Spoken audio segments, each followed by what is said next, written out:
আরে পেঁয়াজ গুলো আগে কেটে দিলু, আগে আলুলা ভাজিবা হবে তেলত।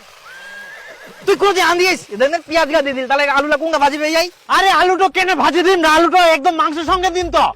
আরে আলুটা ভাজি দিলে বেশি টেস্ট হয়। হ্যাঁ, আরে ডাইরেক্ট আলু খান দিলে মাংসটা বেশি টেস্ট হবে। আর আলুটা না ভাজি দিলে গলি যাবে। আরে এত বড় আলু সিদ্ধ তো না রে, ভাতের সঙ্গে সিদ্ধ করে এনে দিবা হলায়।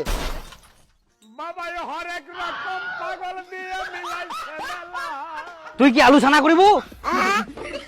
মুই রান্না করিম, সিদ্ধ হবে ভাজা হবে না কি হবে সেটা মুই জানো।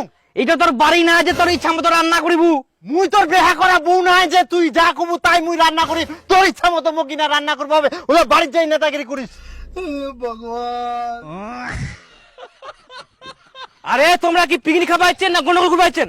আরে সবাই মাতব্বরি করলে তো গন্ডগোল ঝগড়া হবেই। সবাই টাকা দিচ্ছে তো সবাই তো মাতব্বরি করবেই। হ্যাঁ, তাহলে রান্না করো, মুখ কোনো